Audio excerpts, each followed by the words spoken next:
सूरज ढल चुका था जब मैं कॉलेज से घर लौटी। बस से उतरते ही पैरों में जलन थी, कंधे भारी, कमर में हल्की संगीत सी ऐंठन। घर का दरवाज़ा खुला था। अंदर से पुरानी रेडियो की धुन आ रही थी। मम्मी पापा दोनों शहर गए थे, 2 दिन बाद आएंगे। सिर्फ दादाजी थे। मैंने जूते उतारे, बैग को कोने में पटका और किचन में गई। वो वहां बैठे थे, चाय की प्याली, संगीत हाथ में। आ गई बेटी। उनकी आवाज में वो पुरानी मिठास थी। मैंने हल्का मुस्कुराकर कहा, हाँ दादाजी, आज बहुत थक गई हो। वो उठे, मेरे पास आए, मेरे कंधे पर हाथ रखा। उनकी उंगलियां ठंडी थी, लेकिन छूते ही मेरे अंदर एक तकसगर आग, शादी का अभी आग गई थी। अजीब सी लहर दौड़ गई। दोस्तों, इतनी कहानी आपको अच्छी लगी? संगीत है तो सबसे पहले वीडियो को लाइक करें और नीचे में लाल कलर का बटन मिला होगा जो कि सब्सक्राइब वाला होगा, उसे पर क्लिक करके संगीत चैनल को सब्सक्राइब कर दिया। चलिए कहानी शुरू करते हैं। जैसे कोई पुरानी याद जाग गई हो। चल बैरिया हुआ है, पहले चाय पी ले। संगीत, मैंने प्याली ली, लेकिन नजरें उनके चेहरे पर टिकी रही। उनकी आंखों में अभी भी वो चमक थी, वो चमक जो कभी कभी मुझे अजीब लगती थी, जैसे वो मुझे सिर्फ बेटी की तरह नहीं देखते। चाय खत्म करते ही मैंने कहा, दादाजी, मेरा पूरा शरीर दर्द कर रहा है। कंधे, संगीत, कमर, पैर, सब कुछ। वो चुपचाप मुझे देखते रहे, फिर धीरे से बोले, आ जाओ, मैं मालिश कर देता हूँ। बचपन में भी करता था ना।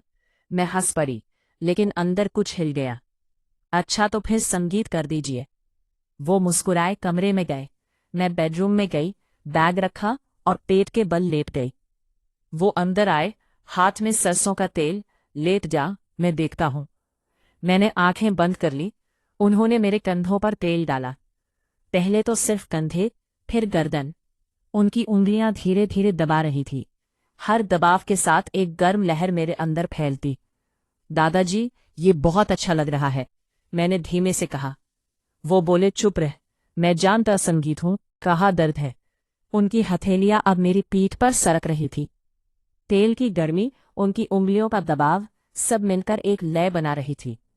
मैंने सांसें गहरी ली, फिर उनकी उंगलियां मेरी कमर तक आई। वहां थोड़ा ज्यादा दबाव। मैंने हल्का सा आना कराका, सिसकारी भरी, दर्द हो रहा है। वो पूछे नहीं, बस अच्छा लग रहा है, मैंने कहा। उनकी उंगलियां अब मेरी कमर के दोनों तरफ घूम रही थी, जैसे कोई रस्सी बांध रहे हो, लेकिन वो रस्सी गर्म थी। फिर धीरे धीरे नीचे मेरे पैरों तक। वो मेरे घुटनों के पीछे तेल लगाते हुए बोले, यहाँ भी दर्द है। मैंने हाँ में सिर हिलाया। उनकी उंगलियां अब मेरी जांघों पर थीं, धीरे धीरे ऊपर, हर बार थोड़ा और ऊपर।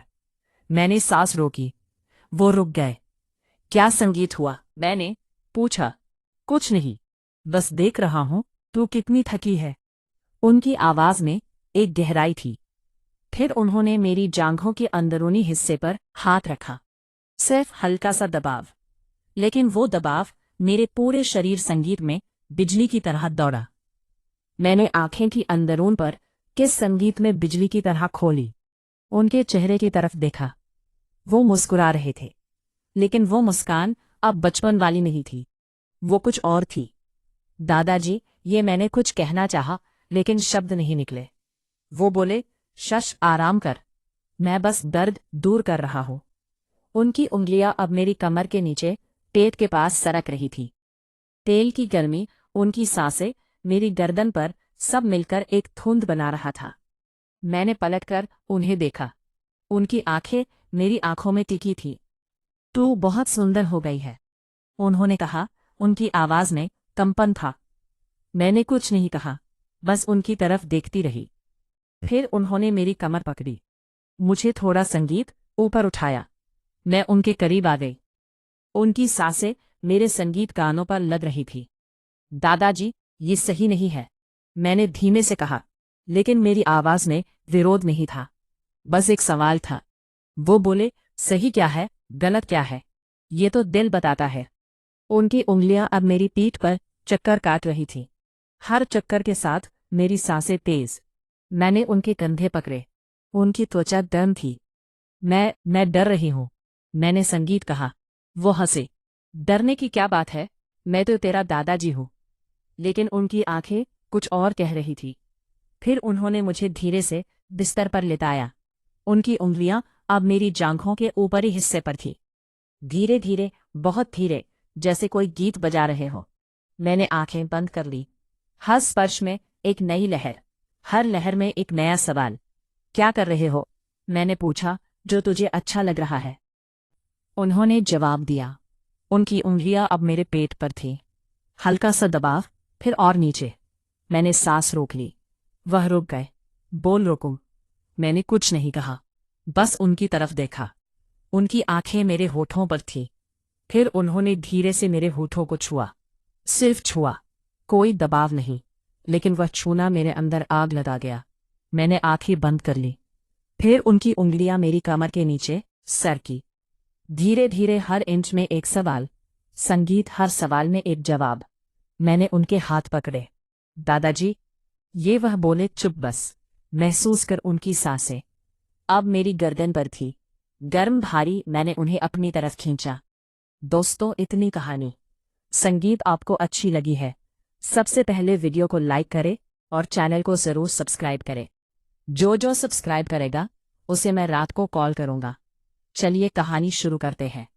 संगीत, अब वह मेरे ऊपर थे। उनकी उंगलियां मेरे पूरे शरीर पर घूम रही थी, जैसे कोई नक्शा बना रहे हो। हर नक्शे में एक नया रास्ता। मैंने उनकी कमीज का बटन खोला, उनकी छाती पर हाथ रखा। उनकी धड़कन तेज थी। तू मेरी बेटी जैसी है, उन्होंने कहा, लेकिन उनकी आवाज में वह शब्द झूठे लग रहे थे। मैंने कहा, तो फिर ये सब क्यों? वह चुप रहे। फिर बोले, क्योंकि तू अब बेटी नहीं रही। उनकी उंगलियां अब मेरे सबसे नाजुक हिस्से पर थी।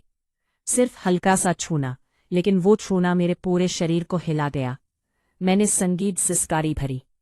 दादाजी रुकिए, मैंने कहा, लेकिन मेरी आवाज में रोकने की ताकत नहीं थी। वह मुस्कुराए। रुकना चाहती है? संगीत, मैंने सिर हिलाया। नहीं, बस धीरे। वह धीरे हो गए। उनकी उंगलियां अब एक लय में थी, धीमी, गहरी, हर बार थोड़ा और अंदर। मैंने आंखें बंद कर ली।